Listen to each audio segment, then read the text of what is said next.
When I first saw the post, I had to reread it twice. Girls' night out. Don't need permission from anyone. At first I thought it was harmless bragging, till I noticed the tag. She'd pinned her location and tagged her ex. My chest tightened. It wasn't just a night out. It was a declaration, loud and public, that she didn't respect me or our relationship. And the worst part, she wanted everyone else to see it too. I didn't comment, I didn't call, I didn't even text, because I realized in that moment, words wouldn't matter anymore. She'd made her choice, and I needed to make mine. So I packed her stuff. Every sweater, every pair of shoes, every bottle of overpriced shampoo she insisted on leaving in my bathroom. I put it all in neat boxes by the front door. As I taped the last box, I sat back and just stared at it. That's what our relationship had become, something I could pack up and push to the side in a single night. When she finally stumbled home, laughing into her phone, she didn't notice the boxers at first. She was too busy kicking off her heels and scrolling through her notifications. Then she looked up.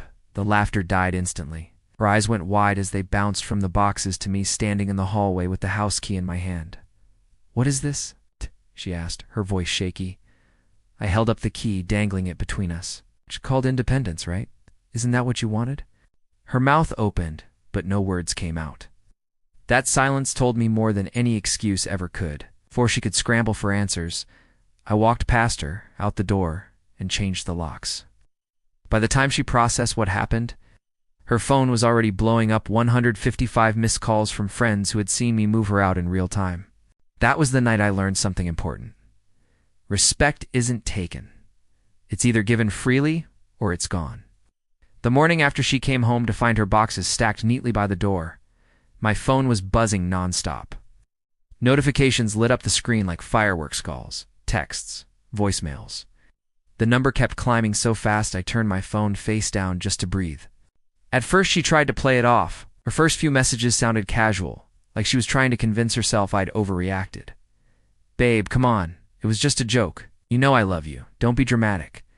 When I didn't answer, her tone shifted. The next messages came sharp, defensive, almost angry. It wasn't what it looked like. He just showed up. "You're blowing this out of proportion." She didn't realize excuses only made it worse. By the afternoon, denial and anger melted into desperation. "Please, talk to me. Everyone's calling me, asking what happened. I don't know what to say." That line made me laugh bitterly. She wasn't sorry for hurting me, she was sorry her audience saw her trip.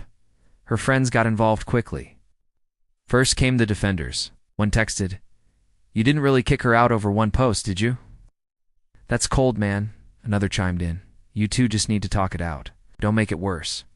But then came the truth tellers. A friend of hers messaged privately. "She messed up. She's panicking." She thought she was being clever tagging her ex, but it backfired. She kept bragging you'd never leave her. That hit me harder than I expected. It wasn't just about one post. It was about arrogance. She had gambled on the idea that I valued her more than my dignity. I'd roll over and beg for scraps of her attention no matter what stunt she pulled. On the second day, the calls intensified. 40, 60, 80 missed calls. By the evening, the number had passed 100. It was like she believed that sheer persistence could erase what she'd done. By the third day, she showed up at my building.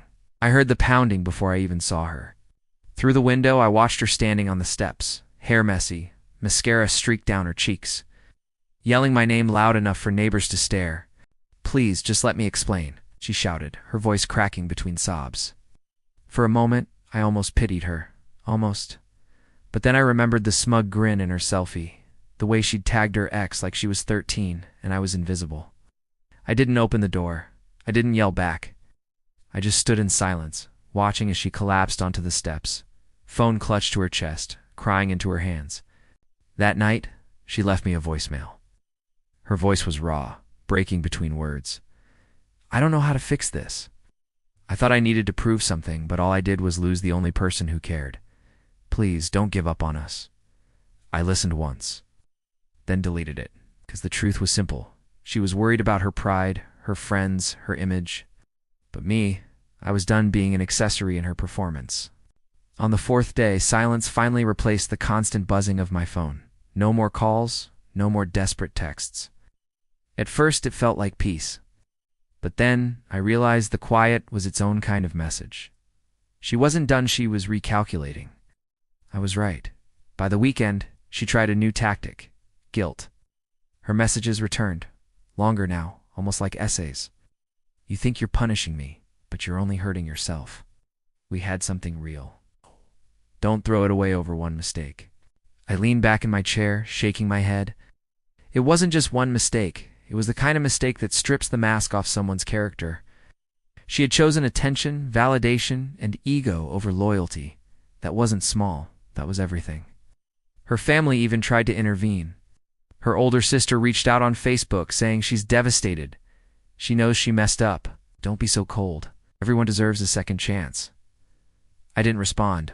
What could I say? They weren't the ones who got betrayed. Meanwhile, I began noticing subtle things that made me grateful I had acted quickly. Friends started sending me screenshots of comments under her post. Some of them were laughing, others calling her reckless. One even wrote, "Poor guy, bet he dumped you already." The part that stunned me. She had been deleting those comments to protect her image. She wasn't embarrassed about tagging her ex, she was embarrassed about being caught. That difference told me everything I needed to know. By now, my anger had faded into something sharper clarity. Oh, I wasn't heartbroken. I wasn't pacing the apartment, wondering what she was doing. Instead, I felt oddly free, like I'd been carrying weight I didn't notice until it was gone. That weekend, I went out with friends, real friends, the kind who never made me feel like I had to compete for their attention. We laughed, ate, talked about everything except her. And for the first time in months, I felt like myself again. When I got home, though, the storm resumed. She had clearly seen pictures of me out. My phone lit up with a string of messages. "Oh, so you can go out, but I can't. That's rich. You're such a hypocrite."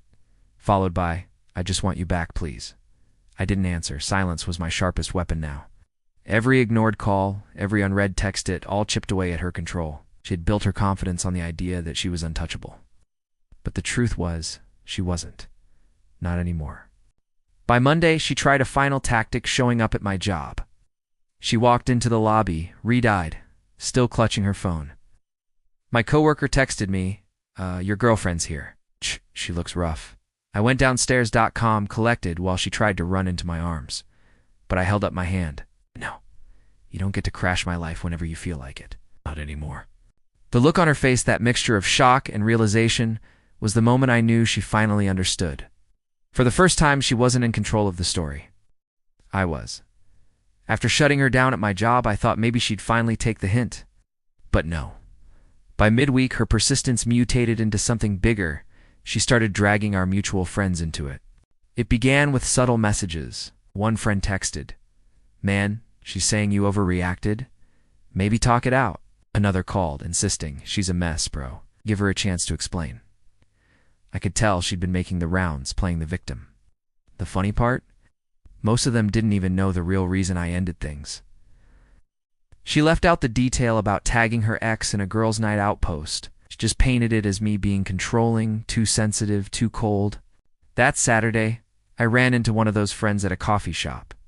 He asked, "So what really happened?" I showed him the screenshot. His eyes widened. "Oh, yeah, no, she didn't mention that part." Exactly. Selective truth had always been her weapon. Later that night, she tried another approach, grand gestures. I got home to find a gift bag on my doorstep, stuffed with my favorite snacks, a hoodie she used to steal, and a handwritten note. "Let's start over. I can't lose you." I stood there holding it, conflicted. Part of me remembered the good times, the laughs, the late-night drives, the way she used to look at me like I was her world. But then I remembered the smug smile in that post, the way she dismissed me as though I was disposable. So, I left the bag untouched by the door. By morning, it was gone. The next week, she escalated again. She showed up at the bar where my friends and I were watching a game. She walked in, dressed to kill, scanning the room until she saw me. Her voice cracked as she said, "Can we please talk?" The entire bar went silent. All eyes turned toward us. I set my drink down, stood, and calmly said, "Not here. Not ever." Then I walked right past her and out the door. My friends followed, giving her looks that made it clear she wasn't welcome. Outside, one of them said, "Damn, man, she's not letting go, huh?" I shook my head. Shh, she already let go the moment she tagged her ex. I'm just making sure she remembers it. That night, my phone lit up again. Her messages were unhinged now, swinging between anger and despair. "How could you embarrass me like that?" Followed by, "I'll do anything. Please, don't give up on us." I didn't answer. Not because I didn't feel the sting of it all, but because I finally understood something. Real love doesn't require constant damage control. Real love doesn't humiliate you for attention. She had mistaken my silence for weakness. But it wasn't weakness. It was strength, the kind I had to grow into after years of excusing her behavior. And now, every desperate move she made only confirmed I had made the right choice. By the time week 3 rolled around, her desperation reached a new level. It wasn't just about me anymore. She began dragging her ex into the mess. I got a DM from an account I didn't recognize. The message was blunt. "She's been blowing up my phone too. Says she wants to prove she doesn't care about me." Man, you dodged a bullet. I couldn't help but laugh. The irony was almost poetic. The same guy she tagged for attention wanted nothing to do with her now. He'd seen the chaos up close and decided to back away, leaving her stranded with no safety net. That weekend, I went to visit my parents. Hadn't told them much about the breakup yet, but when I explained, my mom shook her head. "Sweetheart, someone who humiliates you in front of others doesn't deserve a second chance. You did the right thing," my dad added. "Respect is like glass once it's cracked. It never looks the same." Meanwhile, she wasn't letting go. On Monday, she left a voicemail that sounded like something out of a bad movie. Voice was high-pitched, almost hysterical. "If you don't talk to me, I'll show up everywhere until you do. Don't think you can just erase me." And she wasn't bluffing. Later that week, she appeared outside my apartment again. This time, she wasn't crying. She was furious. "You think you're better than me now, ignoring me? After everything I gave you?" she screamed, pounding on the door. I didn't answer. Called the building manager instead, letting him handle it. When she finally realized she wasn't getting in, she stomped off, her shouts echoing down the street. My neighbors peeked out their doors, shaking their heads. She had turned herself into a spectacle. But here's the twist. Her own friends started distancing themselves. One mutual buddy texted me, "Dude, she's gone off the rails. Everyone's talking about it. It's making herself look bad." The more she pushed, the clearer it became. This wasn't about love anymore. It was about control, about losing the grip she thought she had over me. And me, I wasn't breaking. In fact, I was calmer than ever. I picked up new hobbies, spent more time at the gym, reconnected with old friends. Every day she lost ground in my life, I gained it back for myself. Still, a part of me felt sad. Not for the relationship we were done, but for the person she had chosen to become. The girl who once laughed with me until sunrise was now the woman screaming in parking lots and blowing up phones at midnight. And as harsh as it sounds, it wasn't my job to save her from that version of herself. The final straw came one Friday night. I was out with friends when my phone buzzed with a message from her only this time. It wasn't begging or angry, it was a photo. She had sent me an old picture of us, smiling arms wrapped around each other. Caption read, "This could still be us. Don't throw it all away." I stared at it for a long moment. Not because I missed her, but because I realized how far I'd come. That photo felt like a relic, a reminder of someone I no longer knew, someone who no longer existed. Later that night, she showed up at the same bar again. But this time, something was different. Her friends weren't there to hype her up. Her ex wasn't in the wings. It was just her alone, nervous, looking smaller than I'd ever seen her. Walked up cautiously, voice trembling. "I don't know how to fix this. I've tried everything. Just tell me what to do." For a moment, I felt the weight of the past pulling at me. The temptation to comfort her, to remember the good times, to pretend the damage wasn't permanent. But then I thought about the lies, the games, the public humiliation, and the answer was crystal clear. I leaned in, calm, steady, and said, "There's nothing to fix. We're not broken. We're done." Her face crumpled. She whispered something, but I didn't catch it. By the time she turned and walked out, shoulders hunched, I knew it was really over. Not because she finally gave up, because I had. The next morning, I woke up lighter than I had in months. I went for a run, grabbed coffee, and realized something important. Healing isn't about waiting for someone to apologize. It's about deciding you deserve better, with or without their closure. Over the next few weeks, her attempts dwindled. Fewer calls, fewer texts, until finally, silence. And in that silence, I found peace. I wasn't angry anymore. I wasn't sad. I was free. Looking back now, I don't regret how it ended, because it taught me something I wish I'd known earlier. Love isn't proven by how much chaos you endure, it's proven by how much respect you give and receive. She thought independence meant testing the limits of my patience. I thought love meant forgiving until it hurt. Turns out, we were both wrong. Real independence comes from standing on your own, and real love doesn't ask you to betray yourself just to keep it alive. So when people ask why I ended it so suddenly, why I packed her things and changed the locks, I just smile. Because sometimes the strongest thing you can say isn't "I forgive you," it's "I'm done." And that's exactly what I was. Done chasing, done begging, done settling. Finally, I was ready to live a life where I didn't have to wonder if I was enough, because I already knew I was. If you've made it this far, go ahead and hit the like button, subscribe, and share your thoughts in the comments.